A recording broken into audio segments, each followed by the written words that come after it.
try to save your foundation if you want to. I don't. Because a lot of times if your timing is a little bit off, it'll work. Sometimes I save it.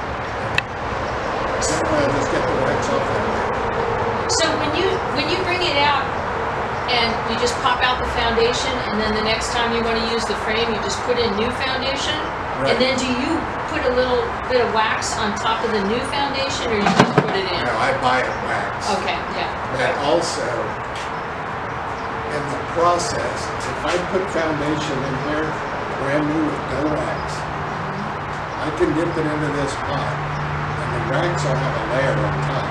I can dip it in there, I'll just go like this, and it's totally waxed without heavy wax. The kind that you pay a premium for when you buy it from Manway. Got it. It'll be super, super waxed. Rather than going through with a paintbrush or a roller like I've done that, but I just have so many now, I don't like to take the time to do that. I think you do have a lot. Yeah.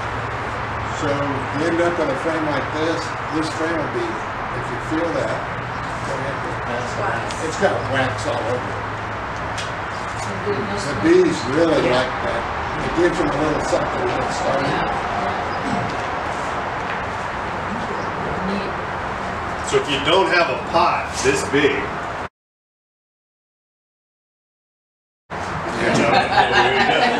you can just scrape that off, right? You can scrape off that wax and put it in a bucket or whatever, or a pot, and then it's melted down. I'm going to show you why I don't do that. Maybe.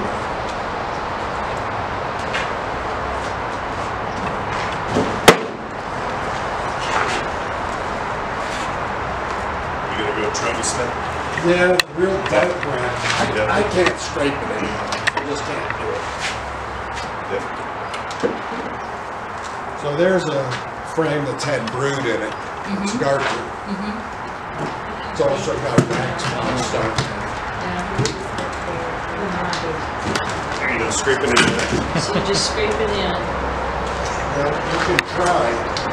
It's hard. It doesn't scrape Actually, very well at all. that scrapes pretty well. That's a bad example.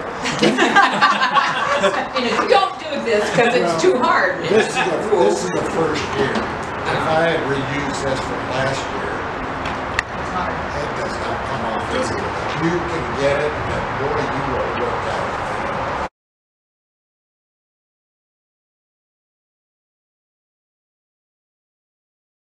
I really like to pay attention to that area because that's where they got stuff together.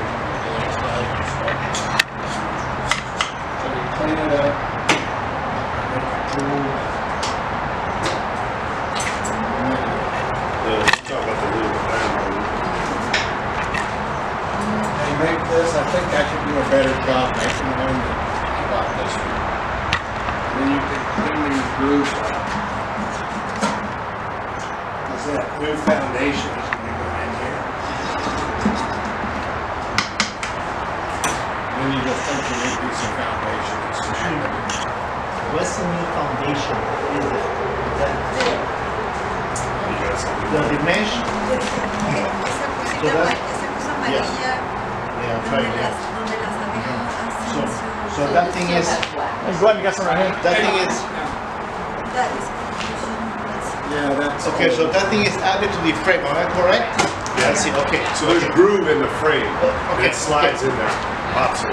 Okay, now I get it. Yeah. That's right.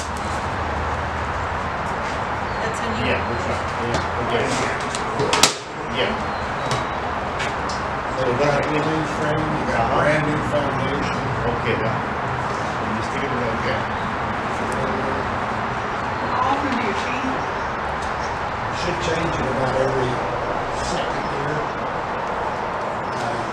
It just depends on how bad it is. Yeah. You put that in Sean, it's with you. The deep frames are easier because of the flexibility. Yeah. Easy way to tell when you get it in there is to take your finger and slide it. If it slides, it's in there. If it doesn't slide, you don't have it in there. And is this foundation already waxed? Can you feel it? Yeah. Oh, okay, yeah. So a couple of real important things. If you make your own frames and you go cheap and go a single nail, when you just do what I just did there, it'll pop this right out. Don't go cheap. Make sure you go at least 2. You know, if you're using staples or nail, go at least 2. Yeah, if you don't make your own frames and you just buy them, then it's no big deal. So that's how you Of take care course, a lot of people buy them broke down. Yeah, Because sure. they're You cheaper assemble that them way, yourself. and you put them together yourself. Filming you. Yeah. Awesome. Yeah, so this one actually scrapes pretty easy. Yeah, the drummy stuff, when it's really Much dark. easier to just dip it, slosh it around, the wax left in the pot, and what happens after that? I just did this as an example. This was, I let the water cool. This is the wax that comes to the top. Then you have to scrape all this. I just scrape it. What is that? The root? This is just scrub. It's all the dark stuff. This is what's going to clog your filter up. So the older the wax gets, The dark. it'll get really dark and it won't melt. Yeah. It won't melt at all. Okay, you let it like this big joke trub. That puts you in that It won't melt. What's that word you're using? Trub. TRUB or something? Okay. Yes. So, That's just, junk.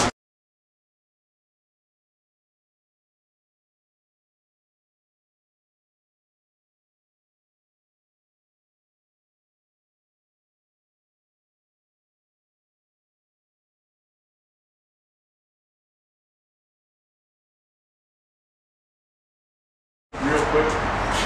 So when you got all this trub, right?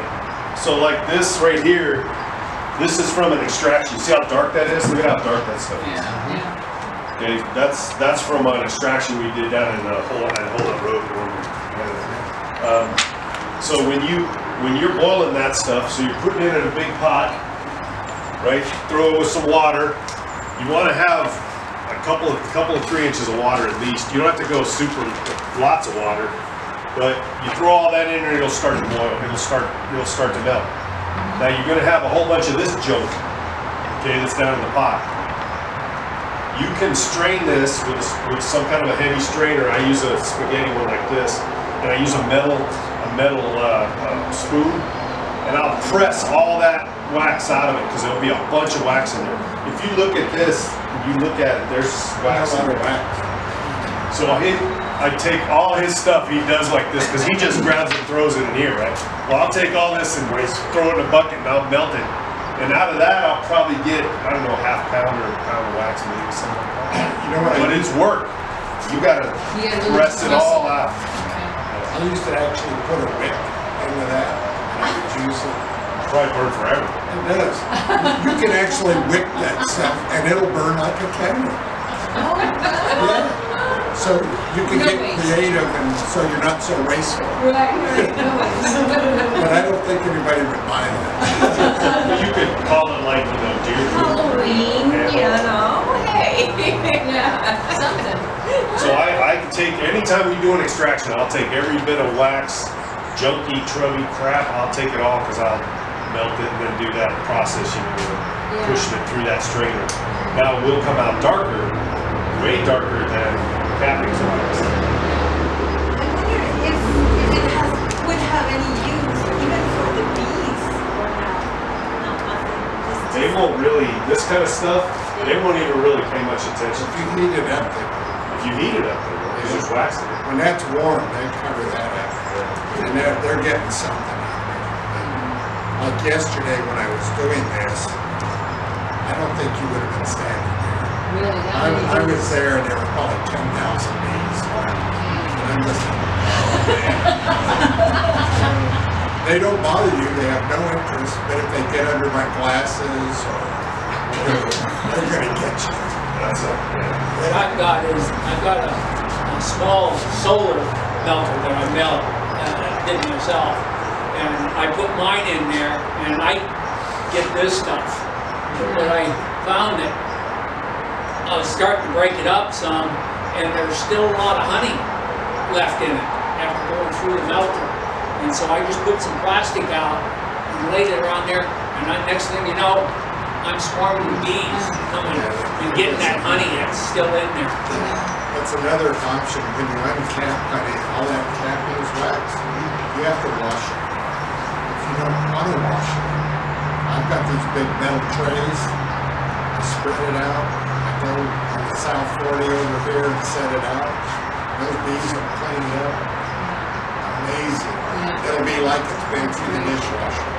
And it's just all flaky, ready to use wax. And sometimes the bees will argue a little bit if it's one time a year. Get a little mortality, and then I think, well, I probably shouldn't get fed up like that. Because they get kind of weird when there's something that they can all get to. It's like a lobby. Yeah. Say something. When you put it out, don't be surprised that you get a bunch of yellow jackets.